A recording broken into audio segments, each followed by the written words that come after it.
Hello, everyone. Welcome to Cherry the Geek TV. I'm Joe Vanourney. Today we are talking with Warren Skeels. He's the director and co-writer of The Man in the White Van, which opens in theaters everywhere December 13th. Warren, welcome to Cherry the Geek TV. Thank you very much, Joe. Great Uh, to be here.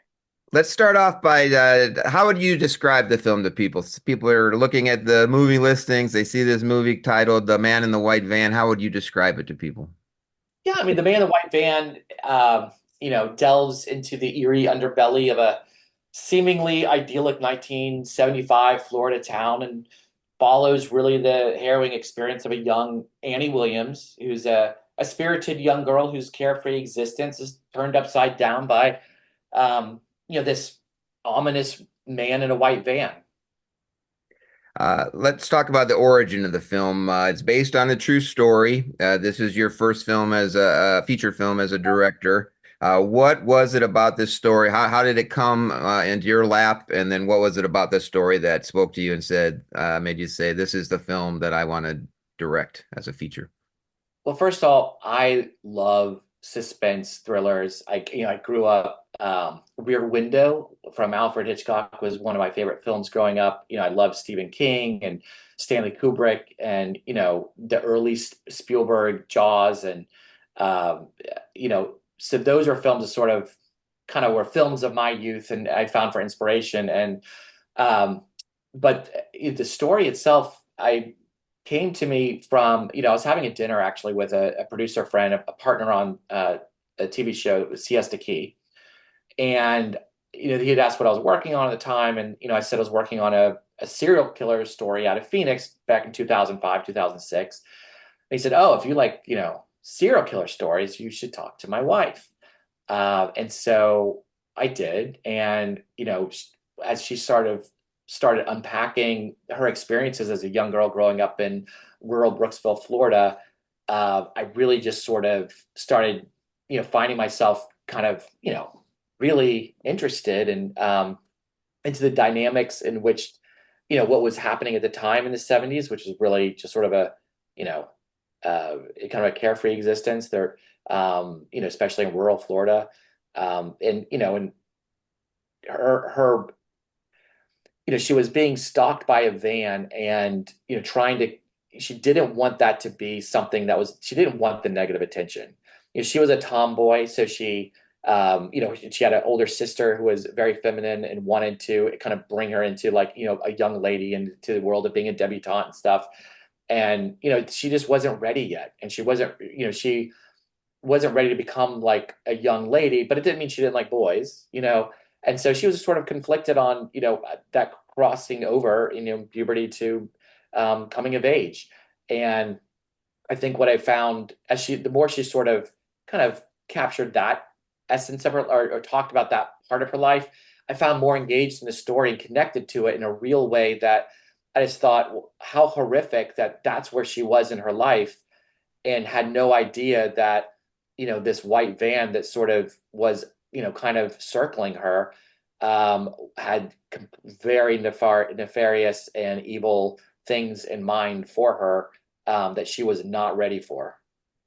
One of the interesting choices that you make in the film is you don't show the man in the white van, right? We always see him in the shadows. Yeah. We'll see maybe his hand. We'll see his feet when he gets out of the van, but you never get a clear idea of who he is, what he looks like. Talk about the decision not to show him and why you made that choice.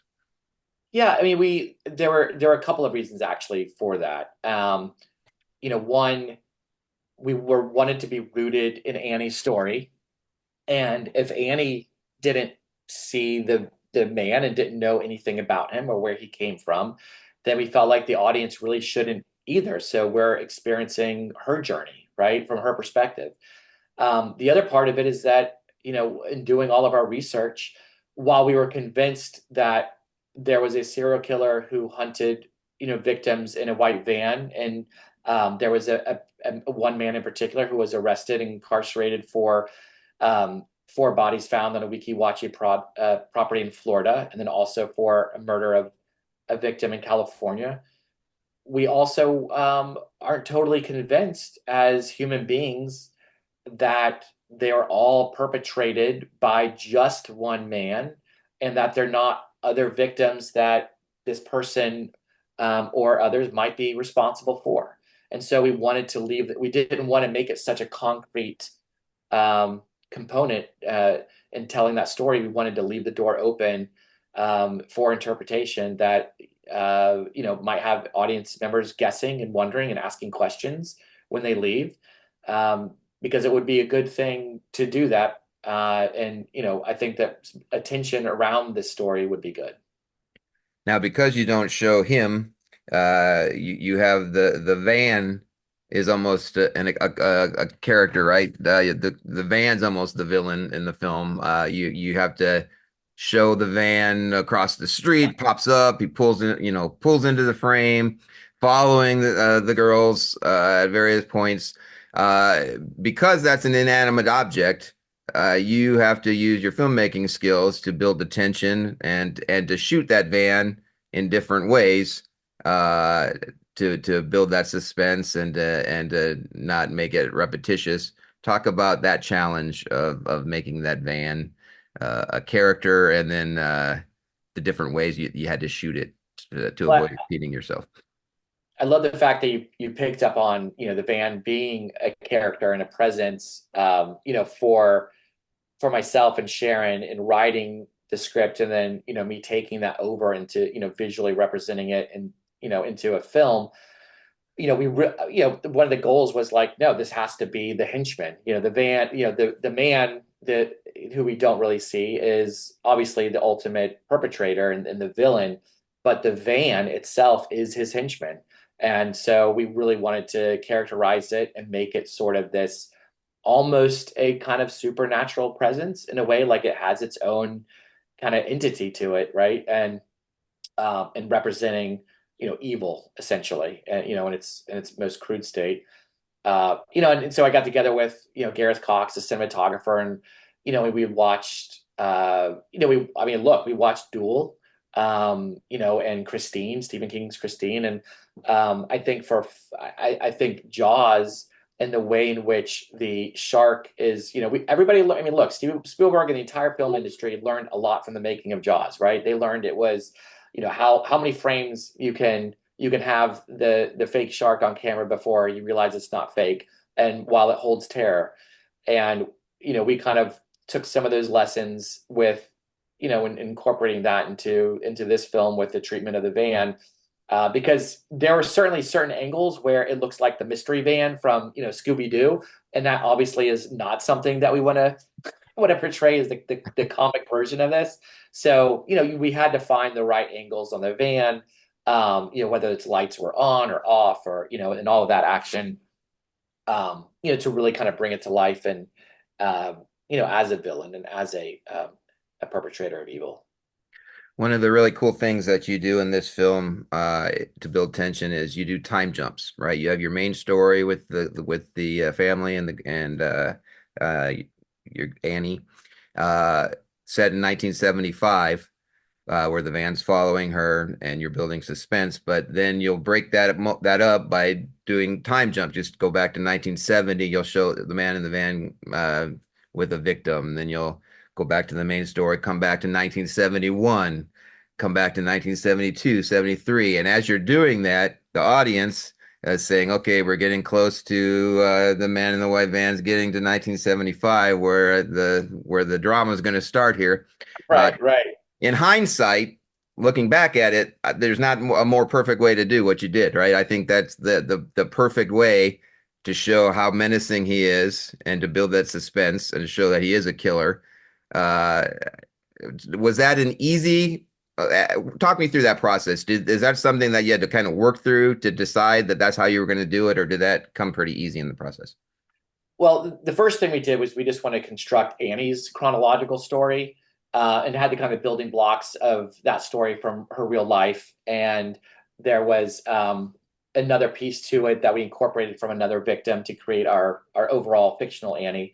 And once we sort of had that narrative, we felt like we wanted to allow Annie's story to breathe, and let it develop so that we could fall in love with Annie, so that we were hook, line, and sinker on her journey with her as things would escalate.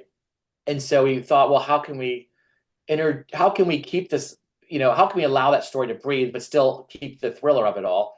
And, Sharon, my co-writer, had the brilliant idea of, well, we could bring other victims into play. And so we just started looking kind of how that might pepper into the story and how we place those for impact and effect. And also at the same time, give a nod to the real victims of Billy Mansfield Jr. I want to touch on the music really quick. You have a terrific score, but you also use a lot of classic rock songs from the 1970s. You always hear filmmakers when they're talking about using classic rock songs that's the whole budget right there, licensing this music. Did you have that problem with this film on getting all those songs, or did you get lucky? We, first off, I had a great music supervisor in Barry Coughing, who was such a collaborator early on. We're in the filmmaking process, and there were a couple of tracks that we wanted, and he asked if I was open to using a different track for any of these, and I said, look, bring me whatever you can get your hands on. And so he was like, well, okay, I can do this. I know this guy, and he's a stalwart in the music industry, and he was able to identify I Think I Love You, and brought that to the table. And if you've seen the film, you know why. And I was going to say after you finished your answer, this is the greatest use of the Partridge Family's "I Think I Love You" ever committed to film. But continue. awesome. I mean, that makes my day just hearing you say that. And and that was the thing, is that we needed a song that would represent this girl's sort of crush on this boy at school, and then at the same time have the horrific thing happen where that song gets bastardized by the predator as he's hunting her. And just that, horrific sense of having that song get used against her when it's something that she has a private moment up in her room, and thinking about, the boy at school with earlier. So finding that right song that could play equally in that capacity. And I Think I Love You was the moment I heard it, I remember playing it for Madison on set, and we both looked at each other and we were like, "Ooh, that's gonna be good," So and Barry also was able to get free ride and had a relationship with the Doobie Brothers, and so we've got Black Water in it, which is great because Annie loves Southern rock, and even it wasn't called Southern rock at the time. We now call it Southern rock. It was just rock at the time. And so having the tapestry of some of those songs allow us to kind of sink into that world and that environment of the day, I think is really helpful to just setting up that the world of the movie. We're almost out of time. Before we wrap up, I just want to let you talk about your amazing cast really quick. You have a great lead. Madison Wolfe plays Annie. Talk about her. What makes her the perfect Annie? And then also talk about you have Sean Astin, Ali Larter. How did they all become involved, and what made them the perfect choices for their characters as the mom and dad? Yeah, Madison Wolfe is a force to be reckoned with, and I think she's going to be, someone who everybody is going to work with in years to come. And she's already had a prolific career at 22, and I don't see anything stopping that. I look forward to working with her again. She's just, so easy to work with, so game for whatever is involved with the character, and she really wants to invest in the character and put herself in the character's shoes and really find what makes that character tick, and so she can express the character in the most authentic way possible. And I think that's what you really want out of an actress. Brec, who plays her sister, I mean, she's just fun, right? She's sort of this is kind of feisty personality, and is passionate about getting the character right. And I don't mean right by like perfect, but right like getting in that world of the character and bringing her alive. And Skai Jackson, who plays her friend Patty, comes from a background with Disney and has this great sense of comic relief, which I love about her. And then Allie and Sean. Allie is so wickedly talented. Um, she's just commands, attention.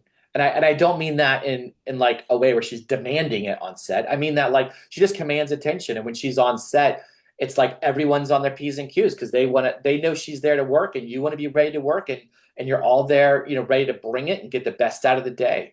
And she's just sort of an adamant professional in that way. And having her on board as an executive producer, was also just kind of humbling. And the same with Sean as an EP and just a cinematic legend, right? Like I mean, who doesn't love Sean Astin, right? And having him on board, and having his presence on the set, he's one of the kindest and generous souls to have on a movie set. He's also an accomplished director, and just being able to lean on him at times. We're both the same age, but just as his vast experience, you could still have mentor in that way. And it was just it was nice having that sense of calm on set as a first time director.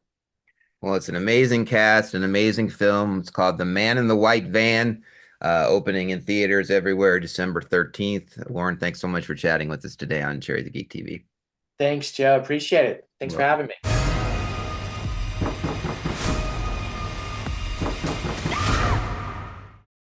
What's so top secret you need your own phone line? Boy talk.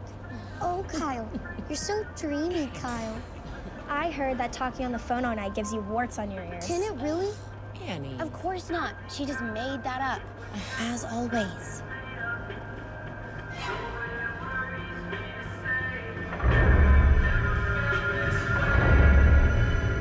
Human remains found on a property in Hernando County. Thought it would be the work of a serial killer. I think it was following me. You have to stop over-exaggerating. The van has been following me everywhere. He's watching you. We'll wave, dummy. Hey, Annie. You are safe and sound. Maybe somebody just went down the wrong driveway. Annie? He was here, I swear. The repairman? I have had it with your wild imagination. Nobody's following you, Annie. You're not even pretty. What do you want?